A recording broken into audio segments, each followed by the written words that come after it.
मातृ साधक कालीप्रिया की तरफ से आप सबको नमन। ओम काली। तो आज मैं आ गई हूँ और एक नई वीडियो के साथ। मैंने एक सीरीज़ स्टार्ट किया हुआ है दुर्गा सप्तशती के पाठ के ऊपर।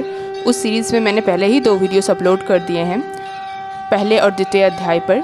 ये जो वीडियो है उसी सीरीज़ का तीसरा भाग है। इसमें तृतीय अध्याय का पाठ होगा। ध्यान रखिएगा, इसमें कहीं पर भी श्लोक का वर्णन नहीं रहेगा, यह पूर्ण रूप से कथा है। तो चलिए बिना किसी देरी किए भगवती का नाम लेकर यह पाठ प्रारंभ करते हैं। अथः तृतीयोऽध्यायः। ध्यानम्।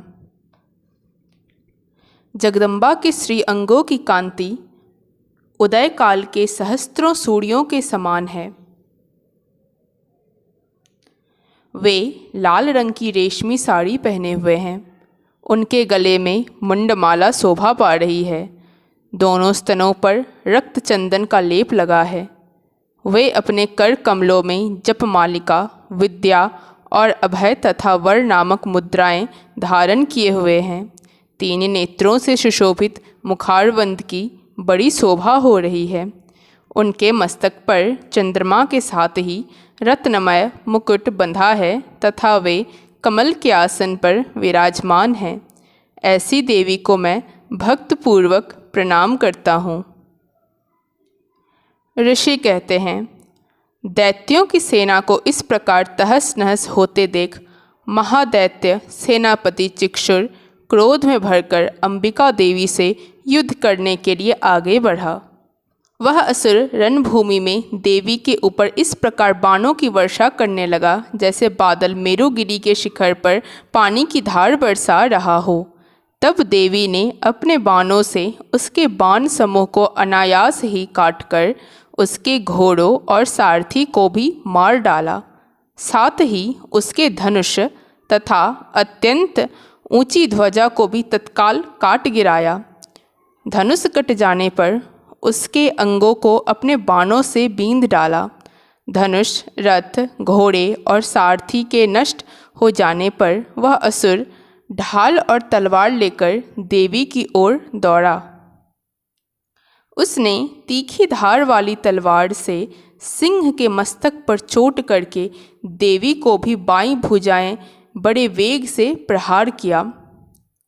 राजन, देवी की बाह पर पहुँचते ही वह तलवार टूट गई। फिर तो क्रोध से लाल आंखें करके उस राक्षस ने शूल हाथ में लिया और उसे उस महादैत्य ने भगवती भद्रकाली के ऊपर चलाया।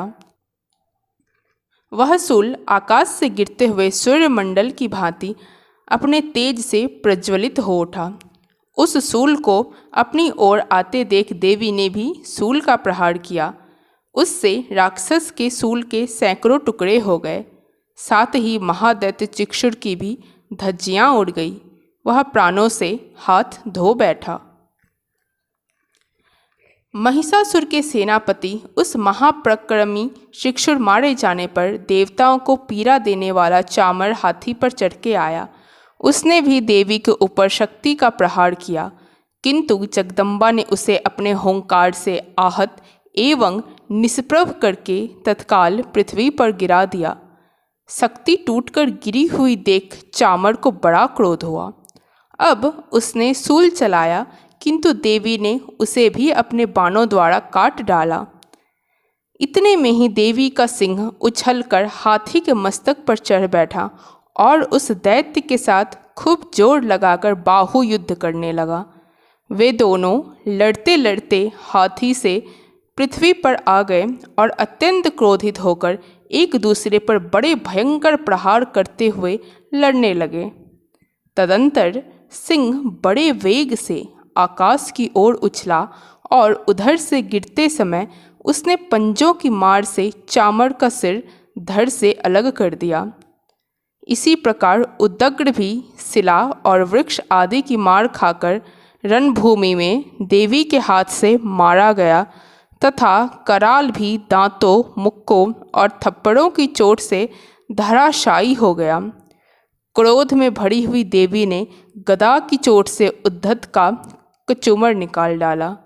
भिंदीपाल से वाशकल को तथा बाणों से ताम्र और अंधक को मौत के घाट उतार दिया। 3 नेत्रों वाली परमेश्वरी ने त्रिशूल से उग्रास्य, उग्रवीर्य तथा महाहनु नामक दैत्यों को मार डाला। तलवार की चोट से विडाल के मस्तक को धड़ से काट गिराया। दुर्धर और दुर्मुख इन दोनों को भी अपने बाणों से यमलोक भेज दिया।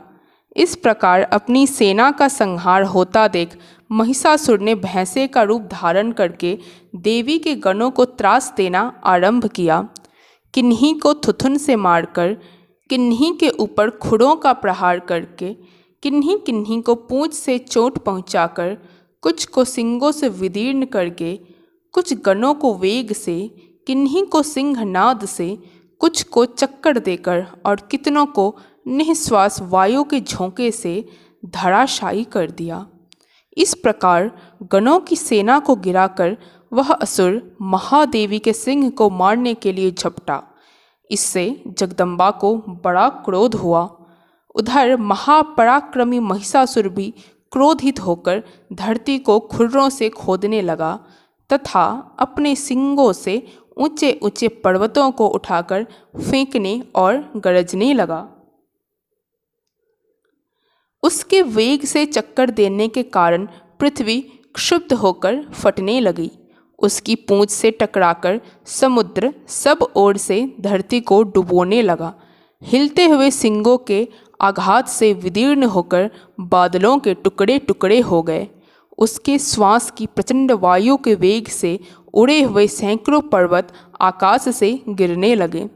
इस प्रकार क्रोध में भरे हुए उस महादैत्य को अपनी ओर आते देख चंडिका ने उसका वध करने के लिए महान क्रोध किया। उन्होंने पास फेंककर उस महान असुर को बांध लिया। उस महासंग्राम में बंध जाने पर उसने भैंसे का रूप त्याग दिया और तत्काल सिंह के रूप में वह प्रकट हो गया।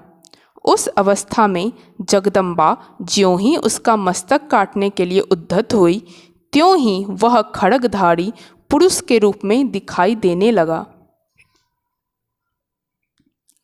तब देवी ने तुरंत ही बाणों की वर्षा करके ढाल और तलवार के साथ उस पुरुष को भी बींध डाला।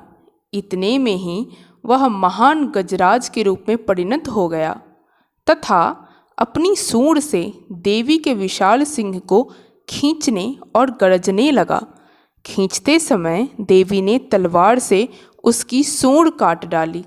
तब उस महादैत्य ने पुनः भैंसे का शरीर धारण कर लिया और पहले की ही भांति चराचर प्राणियों सहित तीनों लोकों को व्याकुल करने लगा। तब क्रोध में भरी हुई जगन माता चंडिका बारंबार उत्तम मधु का पान करने और लाल आंखें करके हंसने लगी। उधर वह बल और पराक्रम के मद से उन्मत्त हुआ राक्षस गरजने लगा और अपने सिंगों से चंडी के ऊपर पर्वतों को फेंकने लगा।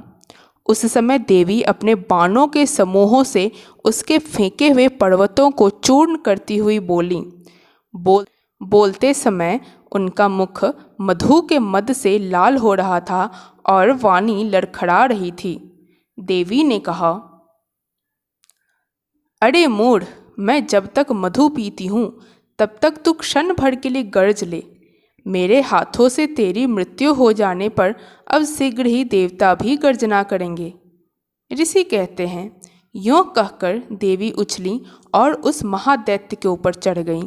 फिर अपने पैर से उसे दबाकर उन्होंने सूल से उसके कंठ में आघात किया।